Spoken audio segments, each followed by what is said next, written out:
도점 김시습, 동기점 김시습, 아타 청정 홍천리.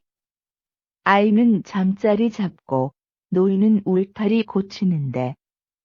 소배춘수 용노자.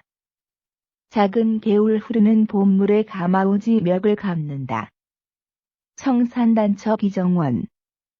청산 끊어진 곳에서 돌아갈 길은 아득한데.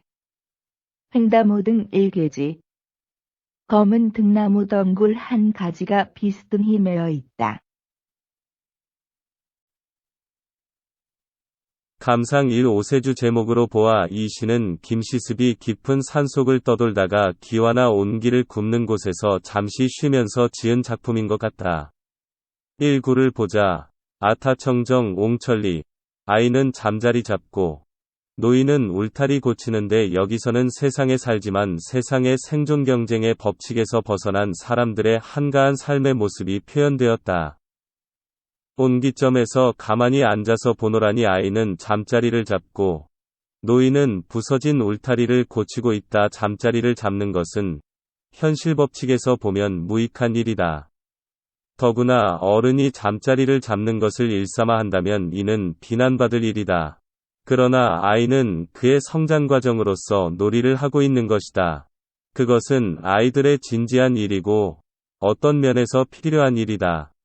놀이 없이 자라는 아이는 심심하고 건강하지 않다. 세상에 대한 호기심이 없거나 편치 않은 아이일 것이다. 할아버지가 울타리는 고치는 일은 할아버지의 일로 적당하다. 그 노동의 경중, 킹종나 기술 수준 그리고 우선순위로 보아 적당하다. 울타리 고치는 일이 그렇게 많은 힘이 드는 일도 아니다. 특별한 기술이 필요한 작업도 아니다. 그리고 그것이 당장에 고쳐져야 할 긴급한 일이 아니다. 지금 고쳐지지 않았다고 해서 무슨 큰 일이 생기지도 않는다. 그저 현역에서 떠난 노인이 소일거리로 할 수 있는 보람된 일이다. 생활전선의 현역들의 사소한 일, 성가신 일들을 덜어주는 일이다. 그래서 편안하고 보람되고 아름답다.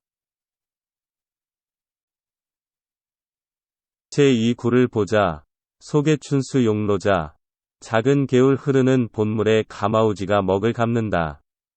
여기서는 사람보다 민물인 가마우지가 자신의 본성에 따라 자신의 삶을 충실히 살고 있음을 표현하였다. 작은 개울에는 봄물이 넘치고 그 물 속에서는 가마우지가 마음대로 멱을 감고 있다. 가마우지는 따뜻한 봄물에서 그 즐거움에 온 몸을 놀리며 놀고 있는지 모른다. 아니면 먹이를 잡기 위해 작업을 하고 있는지도 모른다. 가마우지는 가마우지대로 자신의 삶의 터전에서 열심히 살고 있다. 이러한 점을 작가는 흡족하게 보았고 그것을 표현하였다. 제3구를 보자. 청산단처 귀정원. 청산 끊어진 곳에서 돌아갈 길은 아득한데 여기서는 현실의 삶, 킹샨에서 쫓겨난 자신의 궁색한 처지, 뒤안추를 자각하고 현실을 초월한 세상 가치와는 다른 새로운 차원의 삶, 기책 이원대함, 유한을 표현했다. 청산, 킹샨은 처음 작자가 품었던 현실 세계의 목표를 상징한다. 그것이 끊어진 곳, 뒤안추은 타이에 의하여 좌절된 현재의 자신의 처지를 뜻한다. 돌아갈 길, 기책이란 새로 설정된 목표를 의미하며 그 길이 멀다. 유한고하는 것은 그 목표가 고상하고 의미 있는 일임을 뜻한다. 제4구를 보자. 횡다모 등 일개지.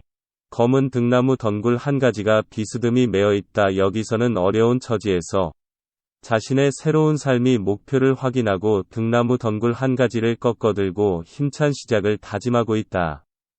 검은 등나무 가지 한 가지를 꺾었다는 것은 새로운 일을 시작할 하나의 마음을 잡았다는 것을 말한다. 검은 등나무 한 가지를 등에 비스듬히 메었다는 것은 여유롭게 새로운 삶의 목표를 향해 삶을 시작한다. 는 것을 의미한다. 1, 2, 3.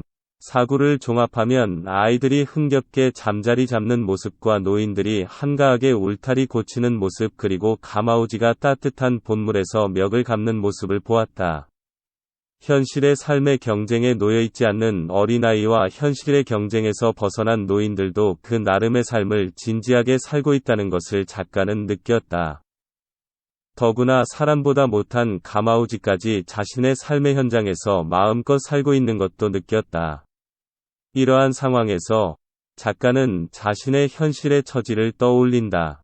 젊을 때 가진 이 세상에서의 자신의 꿈은 무참히 좌절되었다. 인간적 삶의 기준에서 보면 무엇 하나 이룬 것이 없는 철저한 패배자의 모습이다.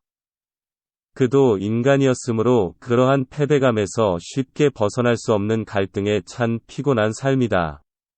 그러나 그는 결코 평범한 사람은 아니었다. 이러한 어려운 현실의 삶을 초극할 새로운 가치의 삶을 그는 살고 있었다. 다만 잠시 잊고 있을 뿐이었다.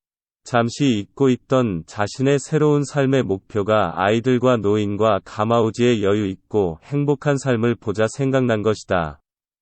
그래서 그는 질긴 등나무로 새로 정한 삶의 목표를 향해 의욕적인 삶을 다짐하고 있다.